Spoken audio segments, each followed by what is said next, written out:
Navy, I think you're probably at least somewhat aware of how naval ships operate and the fact that they've got bow thrusters or azimuth thrusters and that they have backups and redundancy. So even if you do lose your normal control, whether electronic or whatever, or if you lose part of your thrusters, there's always a backup. So your thrusters keep working. And they have aft steer. Well, our ships had aft steering, and like I was telling, like I was telling Robert that looking from the angle that I saw, which is, on this side of the bridge, the vessel's coming through, and it's coming through and it has inertia. So if they would have done nothing during those power losses and subsequent to those power losses, it would have cruised past and it might have been a glancing blow.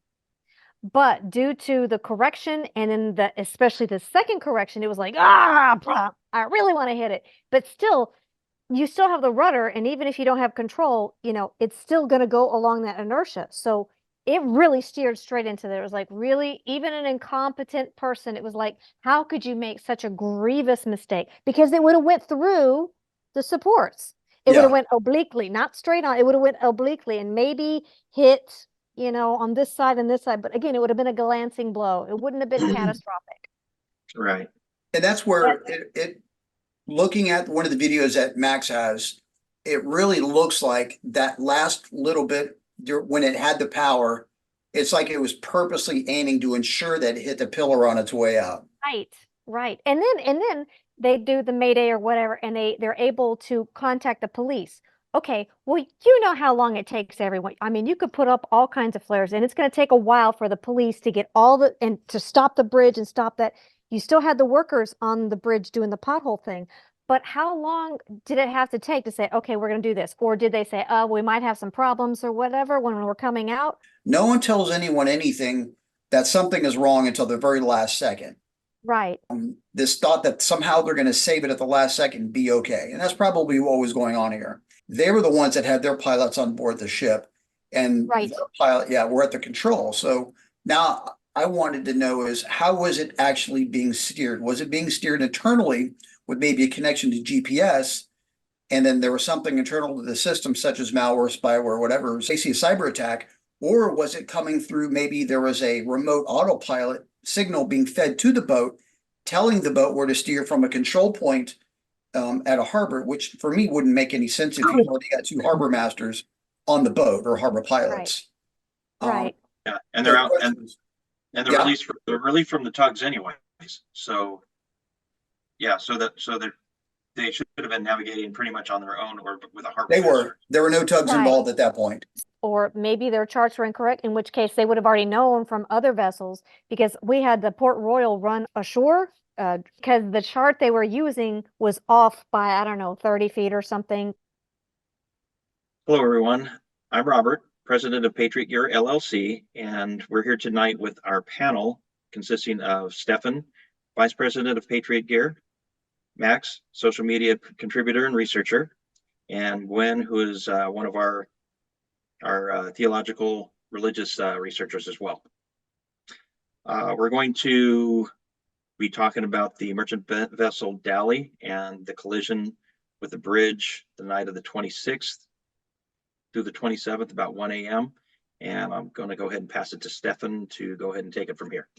All right. Several weeks ago, we were given a warning from one of our trusted government sources that we were probably looking at terrorist actions that would be taking place against America and potentially the West as well, in retaliation for the Israeli actions against Hamas and the supposed inaction on the part of the West to help out the Palestinian people. So here we are, weeks later. We just had the attack on the Opera House in Russia, or the concert hall, and now we are with the bridge incident. Now, looking at the bridge incident, the first I was made aware of it, it was pretty clear to me that this was going to be another 9/11 type situation, keeping in mind that we know that we've been going through a number of cyber attacks over the past couple of weeks in conjunction by the known threat of terrorism against our nation. Almost guaranteed that this was a cyber attack that was taking place against that ship with the resultant collision with the Francis Scott Key Bridge. All right, Max is one of our researchers for the Patriot Gear team. She also has a presence on the internet, as you say, social media influencer type.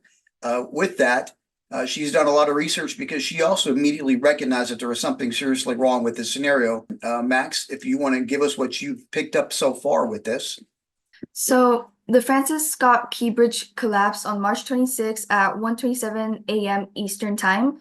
The main spans of the bridge collapsed right after the Singapore flagged cargo ship called Dali struck one of its support pillars. Loss of propulsion on ship leading to allision with pillar and subsequent collapse of the bridge truss was the reason that they gave articles for everyone to read, but it was kind of confusing for me.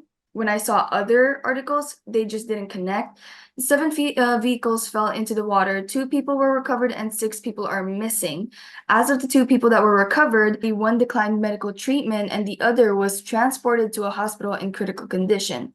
The 6 people that are missing are members of a construction crew working on the roadway that night when the ship was about to hit the pillar. They are presumed to be dead.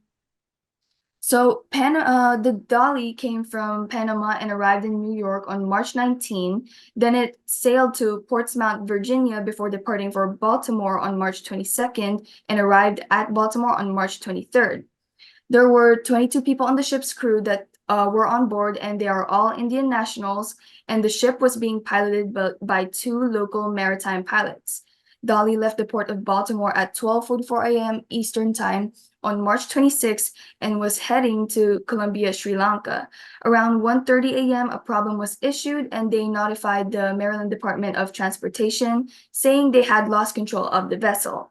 The lights on the ship were seen going on and off, and black smoke was also seen coming from the ship's funnel. They said the ship dropped its anchor as per emergency procedure, but at around 1:27 a.m., the ship struck a support column of the bridge, which caused the bridge to collapse. What about the Port of Baltimore? Does anybody know what they're big for? I know it's automotive related cargo is one of the big uses for this port. Does anybody have anything else? I believe it's also known for its agricultural products import export and also agricultural machinery. All right, so this could pose a problem for infrastructure, particularly with food supplies, and have some sort of impact on the automobile industry. That said, the 6 people that were missing, they called up the search because they believed with the freezing temperatures or the very cold temperatures that they were probably hypothermic and died by that point before they could get to them. So I guess now we're in a recovery instead of a rescue stage. This is an illustration, like a photo I got from the internet of the bridge. So this highlighted area, that's the point of impact. That's what the ship hit. And this entire red area was the part of the bridge that fell. As soon as the ship hit this column, all of them fell like dominoes.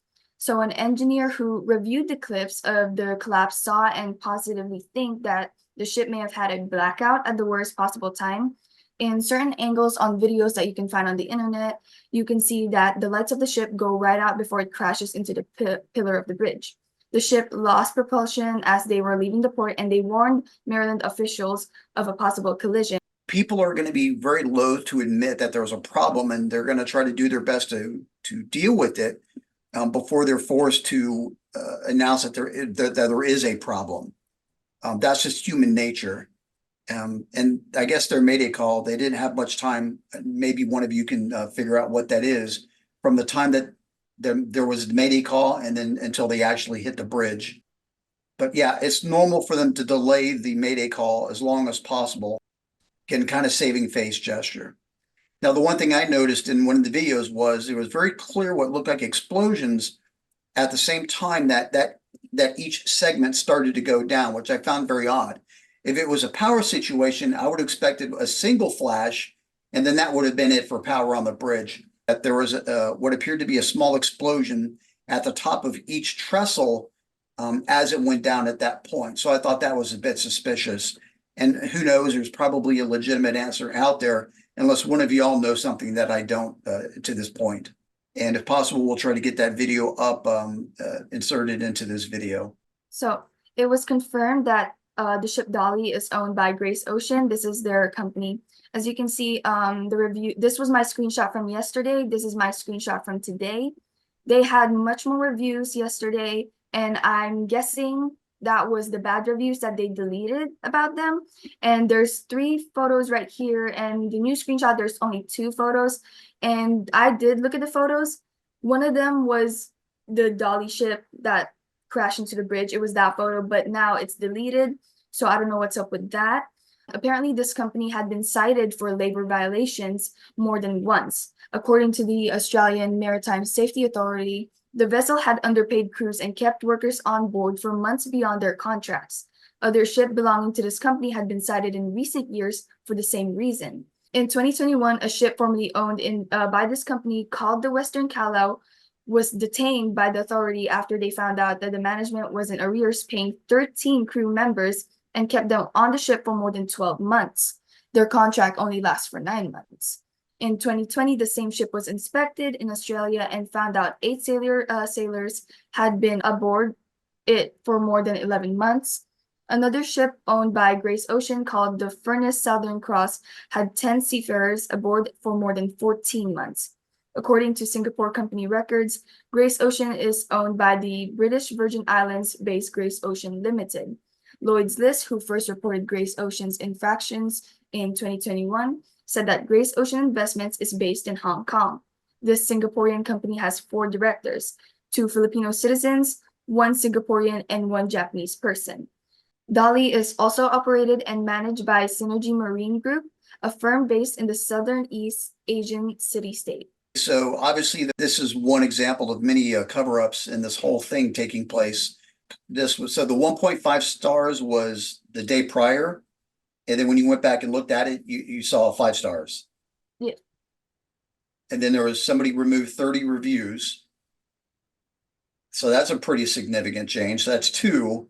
And then, of course, the photo of the crash being removed, that would be 3. And I don't think it's that easy to just remove and purge that. So somebody in Google had to be motivated to update this listing. So somebody stepped in somewhere, and this is not normal. They were saying that there was a Ukrainian captain, but you're saying that there wasn't a Ukrainian captain? Yes. All right, I guess we'll dig into that in a minute. Nothing. Have you by chance been able to dig into their social media backgrounds to figure out who they are? Nope. I went to LinkedIn and tried to find some of the people that worked for these companies, and I didn't find anything that like connected to it. And were you able to find any information about the actual owners of the ship or the owner of the company? I did find the CEO of the Synergy Marine Group. I will butcher the name, but it's Captain Rajesh Uni. He's Indian. As we go through this, at the end of the day, these guys may be just a perfect patsy, a bad record, some questionable management practices, particularly with labor and human rights. And so, of course, these guys are going to be convenient for the initial blame, but I suspect that as this investigation continues, it's going to slide in a different direction. Okay, so the Dali was detained last year because of its propulsion system problems. This ship was also detained by port officials in San Antonio, Chile. Grace Ocean and Synergy Group have been sued at least 4 times in U.S. federal court on allegations of negligence and other claims tied to workers. A fired employee said they engaged in numerous protected activities such as reporting a leak, alcohol use on board by crew members, and inoperable equipment including an emergency fire pump, lifeboat block, and other things. So it's not just an issue with management, but it's the issue with the employees as well, which would be expected of being treated like garbage. Did you all happen to dig up or find anything about another electrical outage issue that happened circa 2016, maybe? I think I heard about that. Was it the Dali ship as well? I believe so, yes. Yes, I think it was that. There's I something don't have the like exact dates it or crashed. anything. So that would cause investigators to dig into the maintenance history. We're going to caveat on that later towards the latter part of the discussion because there's been some revelations. Yeah, apparently parts of our government weren't communicating, and some of our politicians got ahead of themselves. Right. So I'm guessing, I don't know what the propulsion system is, if it's gas, electric, diesel, kind of like some of the cruise ships, or if it's direct diesel, and then they have electric generators. I'm not exactly sure how the ship works. And it's like, why don't they have an emergency generator? And then also, there was budget cuts, and that's why they didn't have tugs. I heard that there wasn't, well, wasn't the primary generator or the primary system went out and then their backup system or their backup generator went out the second Right. time, or they switched to the backup? The primary system went out. There was that pause of a few seconds. That's when the secondary system kicked in, the backup, and then that system got shut down and then it hit. And see, Okay. on our vessels, whenever we're going from shore power to ship's power, I mean, it's on, it's established, and it's hours. In this So- case, you can see where there was like an immediate throttle up whenever the engines were spooling back up. from the Right, that's smoke. that was that that's why I think it's diesel, because whenever you have that, you're gonna have that smoke, and then as it lets off, it means it's gaining up to power, and you don't have to, throttle it as much. So the ship was chartered by a company called Maersk, and the ship is carrying their customers' cargo. 8 months before the ship was chartered, the Labor Department sanctioned the shipping conglomerate for retaliating against an employee who reported unsafe working conditions aboard a Maersk-operated boat. Later on, they found out that the Maersk had a policy that requires employees to report their concerns and problems to them first before reporting it to the Coast Guard or other authorities. Which would probably be a normal practice in many companies.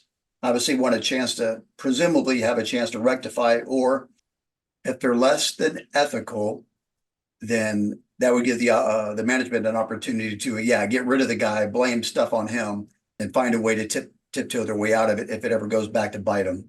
And then dig up dirt on the whistleblower before it becomes public. Okay, so this is a website that I found. It's called balticshipping.com. You can find vessels here. So when you go right here, you can look for your vessel name right here and your its IMO number. The Dali is right here, but if it's not usually right there, you just type the name right here and the IMO number if you know it. So this tells you the ship information and everything. You can see different things on here that they don't usually tell you on other websites. You can find the owner and the manager right here.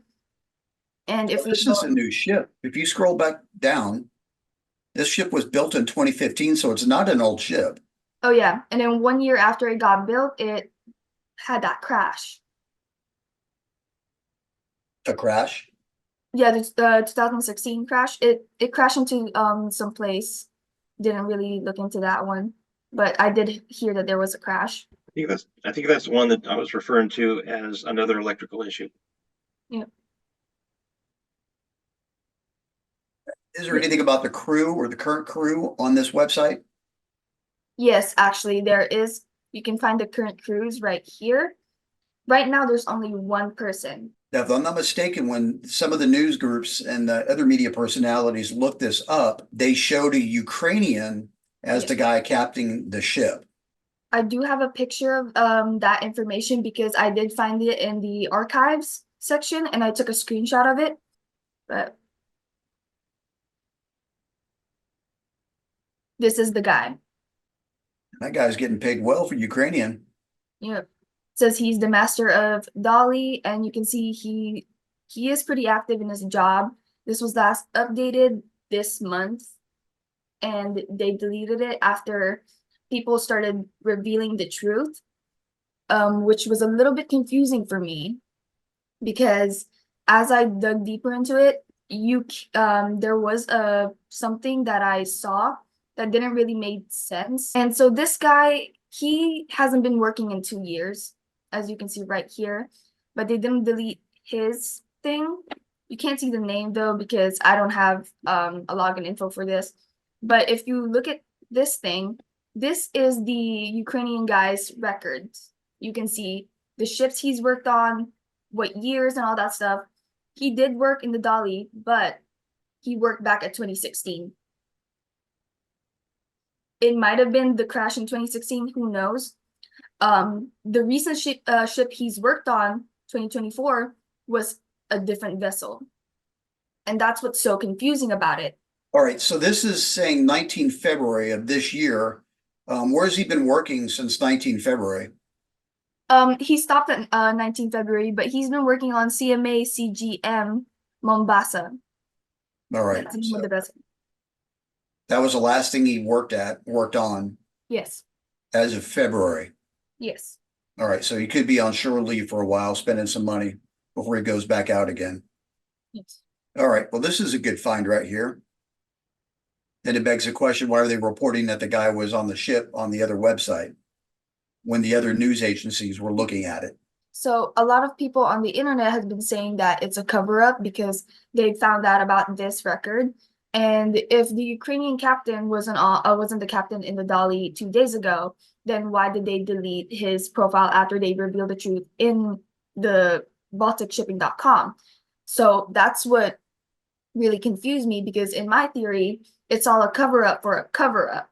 They probably made this like a problem by uploading that profile of the captain, then deleting it after people started talking about it to make themselves look mysterious and suspicious so the world can focus on trying to solve this. But turns out, what if it's like a plan for the bad people or something to do something else? They're trying to make us focus on this Ukrainian captain and solve the situation so they can do something else, something bigger.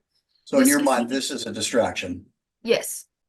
So when a ship leaves the port, it is under the control of a pilot who is a government employee.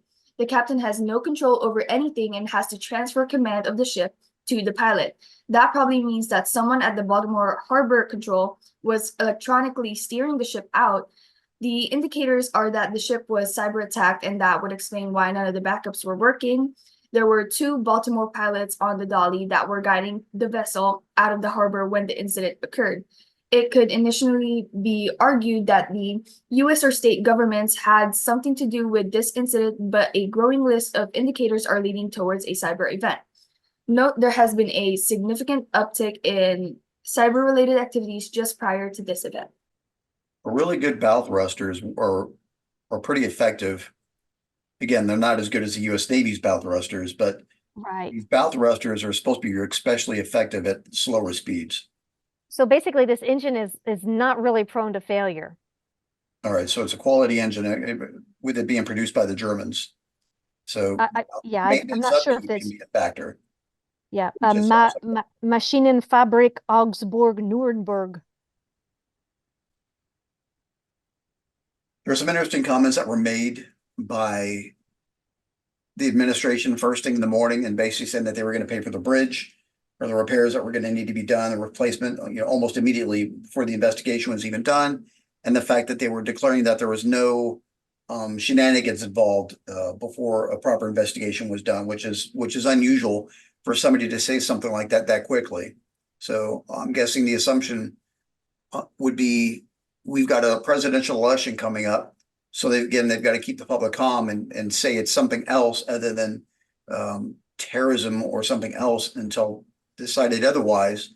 But more importantly, for them to say that they're going to fix it, even though they've ignored all the other issues that were considered catastrophic, like the Hawaiian fires, and they basically ignored the people. Now that we're closer to the election and you've got a higher population density in a place like Baltimore, so more people are affected and their bottom lines are affected, then it would make sense that for the sake of politics that they would say something like that right off the bat. So I think politics was a big part of that speech in the morning. The engine, I'm sorry, has electronic control of some of the engine functions versus mechanical. As of last night, the intelligence officials were whispering in the ears of the media personalities, telling them that this was in fact a cyber event and that the administration got ahead of itself. I was able to get some additional information regarding the threat that's out there, and we're looking at a potential from the reporting of an additional 5 to 8 more attacks, large attacks against American infrastructure. So it's clear from the discussions that were taking place with one of the intelligence officials last night that there appears to be a bigger plan ahead and a lot more attacks. And that said, taking out this major port, this was what, the number 9 port, if I'm not mistaken, or number 7 port, that the goal was, maybe the goal here is to take out some more major transportation nodes to either minimize America's capability to respond to a major event abroad, or potentially to get more assets in one area for the next attack. It says here, these engines, meaning this particular engine or the manufacturer, these engines power more than 50% of the world's trade. And this in particular, the actuation of those systems, the E versus mechanical, the type of system carrying out the actuation of parts such as the exhaust valves, fuel pumps, etc. So this is the more modern one. And so if about 50% of the world's shipping and large vessels have these type of engines, most of them will be modernized or whatnot, and they're not encrypted, they could be easily taken over. And he who rules the seas rules the world. So when these vessels are actually being steered out by the harbor masters, is that done remotely, or is that done by an individual who works with that country's port, and they're actually on the ship, or are they, yeah, as I mentioned, are they doing it remotely? No, they'll actually come out in the ship's harbor. They'll come out in a boat, and either the tugs will do it in concert with the harbor pilot who's on board, and the harbor pilot actually takes control of the vessel, and then and coordinates with the tugs and stuff, or he just does it on his own. But he's always on board. And I guess my question would be, when the government takes over control of the ship with their harbor masters on board the ship in this case, do they insert anything or any software into the ship when they get ready to take it over and take it out? Or are they just utilizing the material, the equipment, software that's already, and the navigation systems that are already on the ship? And I think it would be smart if he had his thing and then plus his own laptop or charts and whatnot that he brought with him. You know, because he would have to have the most latest information on the current sandbars and whatnot that's going on in particular. But remember, it's just his port. That's the only port he has to worry about is that. At what point and how far out does the pilot disembark back to a tug or another vessel? So who was actually steering the ship? That would be my question, because I've been on a cruise and the pilot boat actually goes. I mean, porting out of Galveston, we were like piloted all the way out until we were almost open ocean. On the bridge, and he might be piloting it himself, or he's giving direction to the actual person steering it. I guess it would just depend on the type of the vessel. And also when they're coming in, he would go out to meet the vessel, get on board, and then the captain would relay any particulars about this, and then he would take over. So, yeah, so that goes back to my question: who was responsible? Who was actually at the helm? And we're probably not going to know that for quite a while. And then even then after I'm sure they'll do an accident investigation and a safety investigation.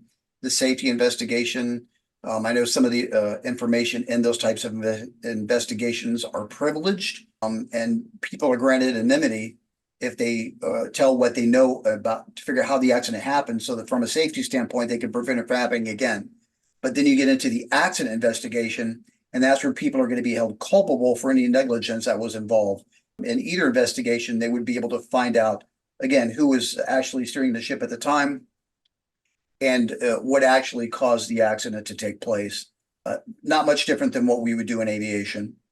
From a scriptural standpoint, is there anything that you see to maybe guide us of where we are at in this mess?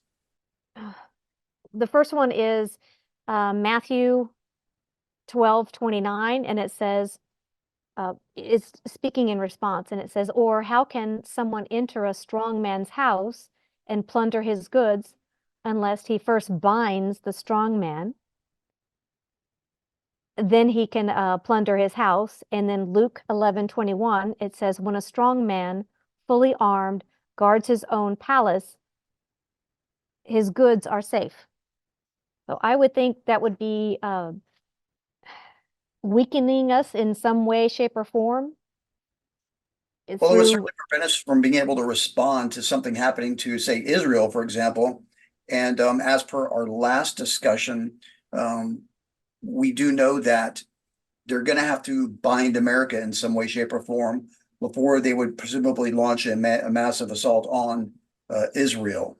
And maybe this is actually the end goal of this attack on the port. Right, right.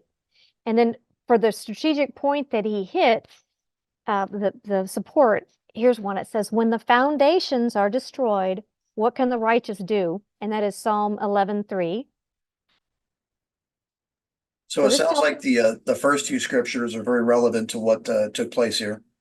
right, right. The key here is going to be the thrusters. Okay. Well, it's electronically controlled. And okay, so it's electronically controlled, and those are two different buses. So for example, you've got like an operating bus or like a main power bus, electronics. And then if that main bus fails, is there a backup bus? Which I imagine there would have been, so which would have been on a completely different control system. And this is diesel marine fuel. So I would also check in to see when was the last time they were refueled, which is most likely at that port. Because some folks are trying to say that it was bad fuel or something like that. No, pretty sure it wasn't that.